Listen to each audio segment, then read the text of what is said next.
Good evening, everyone. Thank you for joining us in this training panel. The purpose of this is to get young Democrats elected to be district delegates at the Democratic National Convention in Chicago in August. We're excited for that. We want to get as many young Democrats as possible to participate in nominating President Biden and Vice President Harris, in celebrating their victories and on building on those victories for 2024 and beyond. I'm joined with our great panelists. First off, I think our DNC member, Christine Pelosi, wanted to make an announcement, so I will pass the floor to her.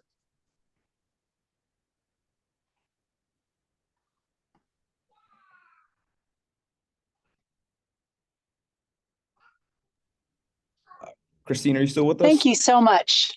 Yes, I am. I had to park the car. Lesson number one, don't zoom and drive. Right? Greetings. Thank you so much. And thank you, California Young Democrats. What an auspicious occasion. It is actually my husband's birthday, so we're off to a family dinner. So I did want to make some remarks off the top and give a little advice if I may be so bold as to do so. So thank you for indulging that. And how auspicious that this evening, just 2 hours ago, Joe Biden clinched a sufficient number of delegates in order to be our presumptive nominee for president of the United States. So that's very exciting. We are officially able to nominate him and Kamala Harris. I say able to. Those of us on the Democratic National Committee, thanks to delegate reforms, which I have been championing for years, and my mother, Congresswoman Nancy Pelosi, for years before me, to make sure that the superdelegates don't little t trump the will of the voters. The reforms we have in place are that superdelegates remain with a first round vote on vice president, on the platform and rules, and on the president only if that person has already secured the requisite number of votes to be the nominee. So in other words, we put the majority maker over the top. We are never the majority makers. And that's how that goes. So it's very exciting that Joe Biden has earned the confidence of the American people. And I think it's also really auspicious that this happened the week that Students for Biden has launched, where all these young people and youth-oriented groups and constituency communities have rallied around the president. And what that means is that you are entering service at a very important time. We know the successes of this president and vice president when it comes to building back from the COVID recession. We know we have to continue to expand healthcare. We know we have to save the Affordable Care Act, save women's rights. Be clear, in California, we've got Prop 1 from last fall. We've got choice here, but that changes with the national abortion ban. That changes with Project 2025. So even in a place like California, where we have, thanks to you, California Young Democrats, affirmed our rights for LGBTQ equality, for abortion care and access, for healthcare being expanded to more and more people, including more and more immigrants, the fact of the matter is all of that is at risk in the fall. We also know that for young people, this is not enough. Despite the historic investments in climate, we want more, and we want to make sure it's spent the way it's supposed to be. We want to make sure we have even higher wages. We want even more jobs. We want careers, not gigs. And we want to make sure that more people are freed from crushing debt. And when it comes to international affairs, we want to see a lasting two-state solution in the Middle East and a meaningful ceasefire. And what that means is that we still have a lot of work to do. We still have a lot of work to do in organizing our communities and in supporting our president and making sure that our president knows that we have his back, but also that we have the ear of our communities. And we can say with the urgency of the young, and for me, the young at heart, there's still more that we want to do. And we need to make sure that we are heard in a positive way. So I encourage you to run. I would say this as someone who has fortunately won all 16 of my party elections. Here's what you do. Number one, Identify your call to service, what Nancy Pelosi calls your why. Why are you here on this Zoom or watching this YouTube? Why are you interested in running? Number two, make your plan for Chicago. I am going to finish this sentence. I am going to Chicago to renominate President Biden and Vice President Harris because. Finish that sentence. And then make sure that everybody you're asking to vote for you knows that that's part of your why. Could be a long sentence, but make sure it's a sentence that resonates with your call to service. These are expensive. So number three, make a plan to raise some money. Send Christine to Chicago. Send Rob to Chicago. Send all of us to Chicago. That means you're going to have to do a little bit of fundraising. So think about it. Again, tying it to your why, tying it to your community, tying it to your city or your town or your county, and say, this is why I need you to give some money so that I can afford to get to Chicago to spend 5 nights in a hotel room in Chicago, which is not cheap. And I can come home and deliver. And while I'm there, because you are also good at social media, I will be giving you live updates as a delegate, telling you what I'm doing, telling you what I did, bringing you into any virtual trainings that go on. That's really critical. So number one, know your why. Number two, fill in your sentence. You are going to Chicago to nominate the president and vice president to do what? And number three, your purpose in going is going to need community support. You're going to need their votes now, and you're going to need their money later. So their time and their treasure, and for many people, their time is their treasure. So what can you do together to build a winning constituency so that your community knows that you're there in Chicago raising the banner for their values, for their ideas? And when it comes to young people, it's really formative and important that you're a part of the convention, not just as volunteers, although that's incredibly important, not just as organizers, but as voting delegates. And that's the beauty of democracy, after all, that the president of the United States is a delegate, and you, a young Democrat from California, first-time delegate, are also a delegate, and you both have the same amount of power at the convention when it comes to your vote.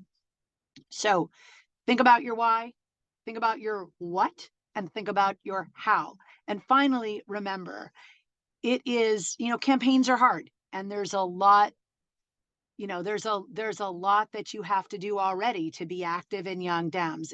It's a sacrifice that you're going to be making this summer. This is going to be your summer vacation. Your friends may get to go to the beach, they may get to go to the mountains, they may get to go to the water, and you're going to be going to Chicago.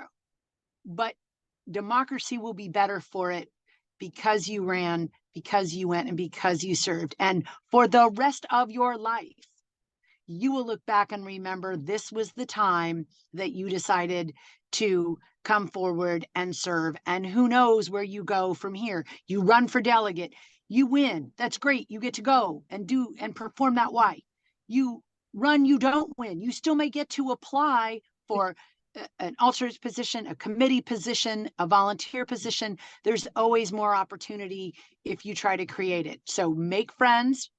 Remember, you can't add by subtraction. So leave a good impression, because even if you don't win, you may well still have an opportunity to serve. And you never know, if you're an alternate, someone might fall out, their plans may change, and boom, there you go to Chicago. So remember, organize together, campaign together, win together. Thank you so much for your service. Thank you for indulging me before I go off to family birthday dinner. And again, thank you so much for what you're doing. It's very important that you understand your role as representatives of your communities. And I'm very excited to vote for a young Democrat in my district of California 11. Thank you so much. Thank you. And thank you for joining us during your family birthday dinner. We really appreciate it. We know you're very, very busy. But yeah, thank you for joining us. And Christine mentioned a lot of very important points. We're going to do a deep dive into those based on questions we're going to ask our panelists. But first, let's allow our panelists to introduce themselves. And JP, you're first on my screen, so why don't you give us an introduction? Absolutely, and thank you for the opportunity. It's great to join such an illustrious panel. My name is Jason. I'm the state president of the California College Dems, and I also am running to be one of your next Democratic National Committee members from California. Handing it back over to you, Gio. Thank you. Thanks, JP. And next we can go to Rhodesia. All right, good evening. Thank you guys so much for having me. I'm really proud of y'all for, putting this together and for, looking at what it takes to participate. For those of you who know me, I was elected to DNC uh, well last June to the DNC. So this is all new to me as well. So I had to do my homework and make sure I understood exactly how the process works. I'm also proud to be endorsed by the California Young Democrats in my race for the California State Assembly. And I bring that up because I think it is important for us to be in as many places and have as many seats at the table as we possibly can to make sure that not only your voice is heard, but that we are collectively, making strides in weighing in on the issues that are happening across our country, especially as it relates to our president. And that even when there's things that we're not excited about, we still have responsibilities. So I think this is a really unique time to be running for delegate. And so I look forward to the dialogue. Thanks. And Nav? Hi, everyone. Before I give my introduction, I want to give a huge shout out to our next assembly member from the 13th district, Rhodesia. She didn't mention it in there. She's still running for assembly, but it's a deep blue district with a Republican opponent, and she took on a political family machine and beat them on a 2-1 margin. So huge congrats to her for that. To introduce myself, my name is Nav Gurm. I am from the Central Valley, so big ally with Rhodesia on a lot of Central Valley initiatives. I'm also running for a spot on the DNC, and my big why has always been the Central Valley. But the reason I wanted to be on this call today is I first got involved in politics running for an ADEM delegate spot. Through that, I was 19, ran for ADEMs, got the attention of a lot of folks in my local community, went on to be the president of my local county Young Dems chapter, became the political director of the California Young Democrats. So this one small step can open up a lot of doors, especially for young people. So I think this DNC delegate position is that same opportunity of opening up a lot of doors for young Dems in their future, as well as an ability to serve right here. So I'll pass it back to Gio. Thank you, though. Thanks, Nav. And just to elaborate a little more on the format we're going to be having.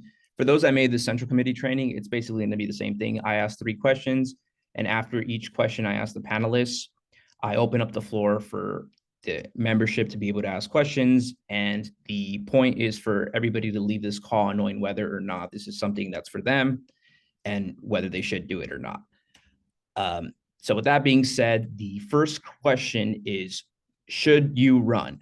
And Christine kind of went quickly through some of the maybe logistical issues that might be difficult, like cost and the amount of days you have to attend and that sort of thing. But should you run? And Nav, since you went last time, you can go first. I think every single person is going to answer it the same. Absolutely. There's, how do I want to say this? I think it's always important to take a leap of faith. When you're running for something, everyone's going to tell you it's going to be a sacrifice. There's financial sacrifices. Whether you're running for public office, school board, city councils, these are unpaid positions. Whether you're running for a board position on a Young Dem or a Democratic club, that's a sacrifice. You're putting in free labor. But for me, and I've seen this for young people time and time again, everything usually ends up finding a way to work itself out. If you run and you're successful, your local labor council may come to your rescue. Your Democratic elected officials will come and uplift you. There's always going to be people that may surprise you, but that will uplift you. So just don't let cost be the barrier is kind of my big pitch. And we'll talk about ways to strategize to fundraise, making sure that you're involved in your local labor, involved with like your local Democratic elected officials. But short answer, absolutely right. Okay, Rhodesia. Absolutely. I think you should run. I think it's really important that your voice is as part of this whole process. I'm the elephant in the room type of girl where I'm like, look, right now, young people are not that excited about our president and vice president, some of the decisions that are being made. And that's all the more reason to be involved, to be part of the process. It's an accountability partner. It's letting folks know, letting our president and vice president know, like, we see you and we got your back, but we need you to do better in some areas. And it's also a signal to address some of the misinformation campaigns that are out there about Democrats and the work that we are actually doing that is not being highlighted. And so I think as you're campaigning and as you're going out, you get an opportunity to be an advocate, and because you're going to be explaining to people why you're doing this, right? And so that's an opportunity to say, look, I agree with them on this, but I don't agree with them on that. So whether you make it or not, it's an opportunity to really weigh in on what's happening and to dialogue with other folks who are going to have their ideas. But you should only run if you're absolutely going to participate. If you got a bone to pick and that's why you want to do it, or you're not sure if you're going to be able to make it, then maybe you don't want to run. Maybe you want to support someone else who can absolutely make it. It's one of my personal pet peeves when people sign up for something and like absolutely don't show up for something super important. Also want to flag for you all that with the district level delegates, because you are going to be the nominees delegate, pledging that, they're going to do a little background check on you. So if you're like poo-pooing the president and VP on your social media or something like that, they can actually remove you. So it's going to be really important that you know why you're running, that you absolutely want to do this, that you do support, even if you're critical, you're like, look, I may not like everything they do, but we got to get them in. So this is an opportunity of a lifetime, but also an opportunity to do important work. And that's why I would say you should do it. Okay, JP. Thank you. Well, the only thing that I will add on to what Nav and Rhodesia has shared, I agree with, many, if not all the points that they shared, is as someone who myself served as a convention delegate in 2020, I absolutely think this is an incredible opportunity. This August, Chicago Democratic National Convention is the first one since the COVID pandemic started that will be in person. And so I already had a blast and made a lot of new relationships in the party, such as Annalisa Swan from LA County that I've continued to this day because I was a convention delegate. And this will even be more of a case, an incredible opportunity to network and forge new relationships across the party, not only in California, but coast to coast. And so please do consider running for district level delegate. Thank you. Thanks, everyone. And before we take questions, I did kind of want to touch on the costing for a bit, because everything you run for is different, right? Like Central Committee, ADEM, it's all different. The costs in particular of this is like much higher than these other party positions. The California Democratic Party, actually, they have a cost estimate sheet on their website, and it's estimated to be about $3,000 you're going to have to raise to make the convention. Obviously, you're not completely alone, right? Like if you feel like cost is an issue for you, if fundraising is an issue for you, like the California Democrats, we have an executive director that would be more than happy to do office hours with you, walk you through asking your local electeds, unions, that sort of thing, to help you take the steps to be able to do that. I just want to flag that so before you're getting into it, like what you're going to get into. I myself am planning on going, and I'm going to fundraise the money. But just an FYI. With that being said, I'm going to open up the floor for questions pertaining to that, follow-up questions pertaining to whether you should run. So please raise your hand if you have questions.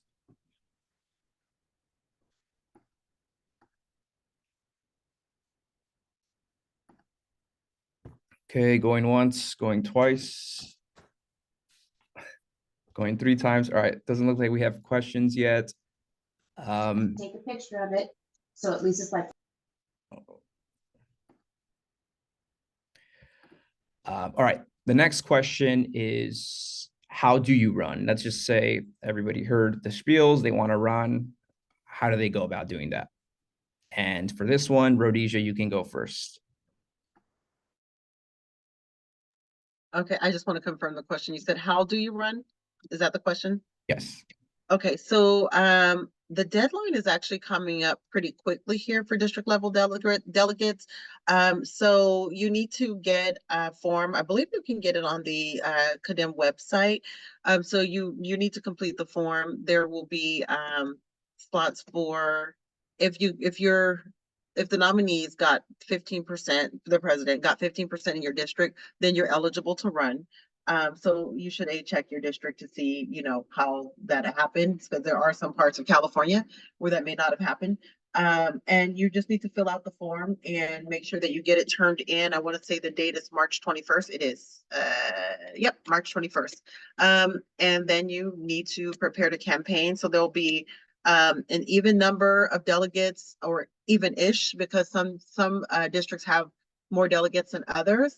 And there will also be some spots for alternates. So once you get your information in, then I'm trying to make sure I'm saying that right. Yeah. Once you get your Form A, it's called the Form A, submit a Form A. And then once you get that done, you'll be able to go ahead and campaign, and there'll be a caucus. That's where you'll be doing most of your campaigning. There'll be the caucus where you can literally ask for the votes. And it's, I want to say, very much like ADEMS, right? You want to be able to get as many votes as you can so that you can get that spot. And then there'll be room for alternates.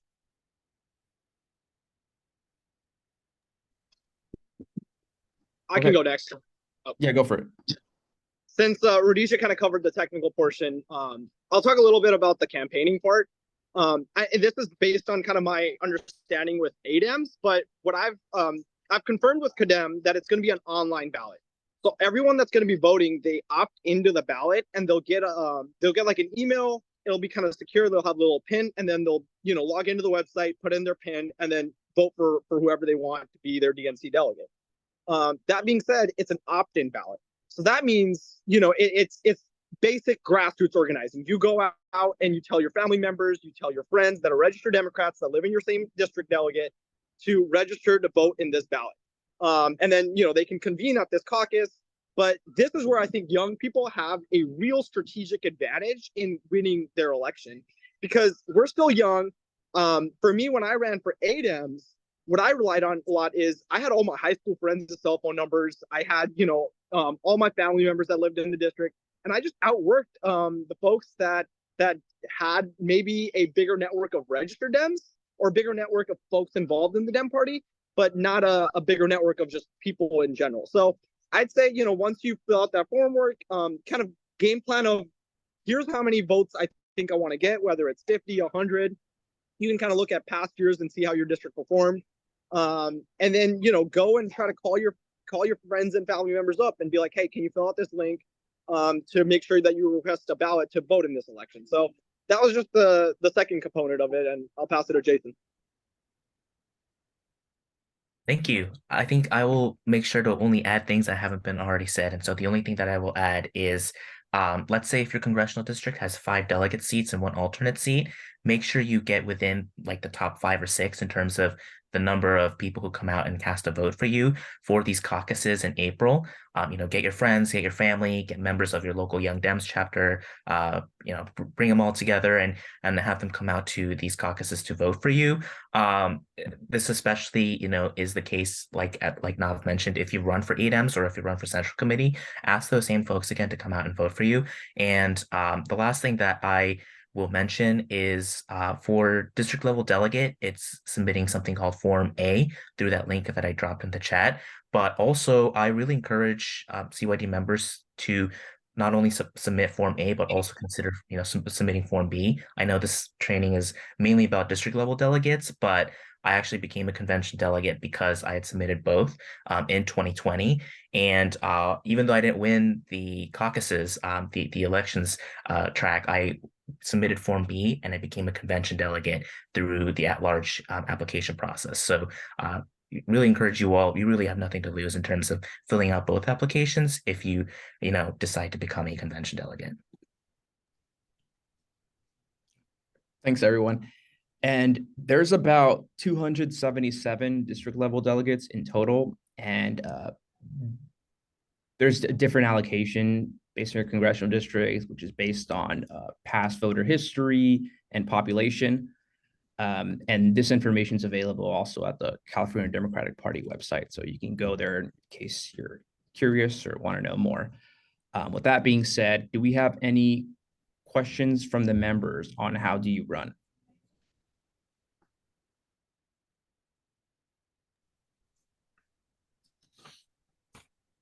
Going once, going twice, going 3 times. All right. On to the next question. We talked about whether you should run, considerations there. How exactly do you run? How do you go through the logistics and the procedures for that? Now, how do you win? And for that, JP, you can go first. Yeah, I think something that I did back in 2020 was putting together a spreadsheet in terms of folks that you know who are registered Democrats in your personal and professional circles, reaching out to them and making sure you grab as many of them as possible to come out to the district level caucuses. Make sure they know what time it is, what day it is, where it's going to be in terms of location. And as I mentioned, make sure you double check the number of delegate seats and alternate seats that are allocated to your congressional district, and make sure that your target number in terms of the number of people you want to come out and vote for you falls within those number of delegate seats. Like I mentioned, if your congressional district has X number of delegate seats and maybe 1 or 2 alternate seats, make sure you fall within those top X number of candidates that are running in your congressional district. That way you are secured a seat from your congressional district as a delegate. Okay. Rhodesia? Gonna agree with Jason, and I'm gonna say it's an election. Y'all know how to organize. You have to organize. If you can get a slate together that that folks are actually going to work, don't get a slate together of the person who like always wants to just put the introduction together, the group project. You need a slate of people who are actually going to go out and maximize and going to bring people out to vote. That list Jason talked about, you're going to work that list. You have friends in labor. You have an institutional base already. If you're part of a central committee, like make sure that family and friends and everyone shows up. And with your slate, you don't just want to say like, oh, Jason and Gio are on my slate. You're going to have a spreadsheet that you share, and you're going to say, who are you bringing to vote? How many people are you bringing to vote? So just as an example, in my AD for the ADEMS, I had to originally I was running for state senate, and it was across 4 assembly districts. We run every single slate because we didn't let anybody on the slate unless we knew they were going to actually do the work. So I think what Jason is talking about, and you connect with people who can help grow your pie, and those people who are already kind of naturally connected to what you stand for. I think that's going to be very important. Communicating with people often, and then make sure they show up. Like when it's GLTV, right? Like it's the same thing. Make sure they actually have a plan to show up, to do this virtual vote or whatever it is they need to do. And Nav? I think Rhodesia and Jason covered a lot of it. The one thing I'll say is whenever you're running for office, whether you're fundraising, whether you're churning out voters for one of these opt-in ballot elections, reach out to people that, even if you're a little uncomfortable reaching out to them. For me, it's always like calling up high school friends that I haven't talked to in maybe 2 years, maybe not even 3 years, and be like, hey, can you pitch in $25? Or can you, fill out this form to make sure you request a ballot and vote for me? This is important to me. So you're in politics, you have to get used to getting a little uncomfortable, but that's part of being a good organizer. So just be prepared to call up everyone and anyone in your network that lives in your district, and would vote for you, and make that ask directly to them. And yeah, I think Jason and Rhodesia covered everything else. Yeah, and just on another procedural point, we did bring up that the application is due on March 21st, which also happens to be my birthday, but the actual caucuses would be held April 21st, so a month after you file your application. So you'd have about a month to get ready to campaign. With that being said, are there any questions on either that question or anything else? Just questions in general from the members.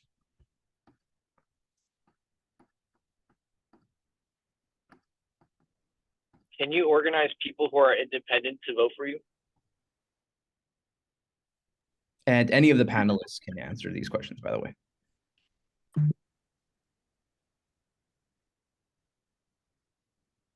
To the best of my knowledge, I'll turn my video on. To the best of my knowledge, you have to be a registered Democrat to vote in this election. And that part I'm confident about, but there may be a window where you may be able to convince your independent friend to re-register as a Democrat, and that may allow them to vote. Yeah, I was going to say that's spot on based on my experience in 2020.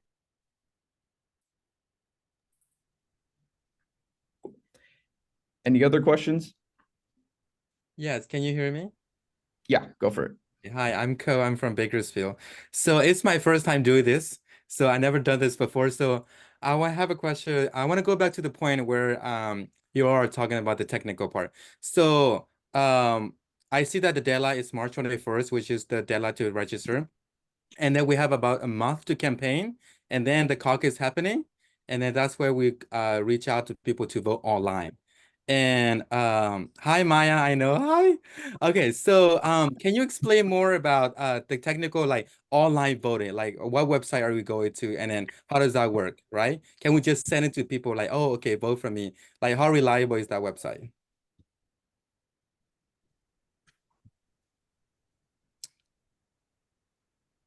And any of the panelists can answer this. Cool. I can take the first stab. To the best of my knowledge, you fill out the form, and that's going to be you qualifying as a candidate. And then the next step is going to be that the party will probably put out a notice in about around that deadline of here's the link you fill out to request a ballot. So it's not going to be just here's a ballot, you spread it around. Your voter needs to opt in to participate in the election, and then they'll probably get the ballot during a specific time period. And that'll be the day that the caucus is, where they'll have to then log in and vote. So you'll have about a month to convince people to participate in this election and register to receive a ballot, if that makes sense. Yeah, the only thing that I will add is the form to register to run as a delegate, and then the form to actually cast the ballot are two separate forms.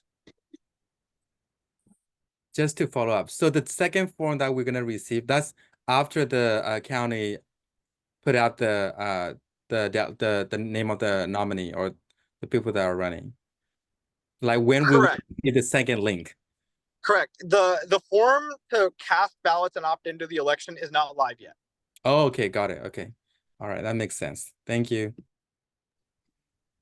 And I believe that the folks who are going to vote for you, like not every Democrat's going to get it. They have to say they want to get that ballot. So there's one form that's for the delegate to apply, and then there's another thing that happens when someone registers to receive the ballot. So I just want to be clear that that's not an automatic process. It's two separate processes, one for the delegate themselves and one for the person who will be voting for the delegate. Great. Do we have any other questions? I think it was Jason earlier that mentioned taking a look at previous results for your congressional district. Is there anywhere we could actively actually look at it? Because the most I could find online was maybe like quick screenshots someone had taken of their results, but there was no list of like every single congressional district in California. There's probably a file somewhere. I'll try to locate it and see if I can track it down. It's like Cadem puts out PDFs, and if someone saves it, then it exists. But Cadem seems to take them down. That being said, another thing I didn't think of when I was talking about that was districts have changed. So last year I was in a very Fresno Tulare district, and now I'm in a district that includes Fresno County, Madera County, Merced County. So because of congressional redistricting, the districts you're running in are in some parts of California, very drastically different. So keep that in mind as well. Great. Do we have any other questions?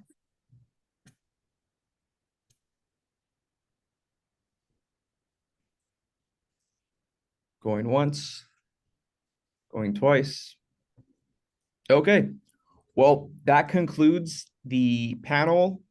Thank you all for hopping on. Thank the panelists for joining us.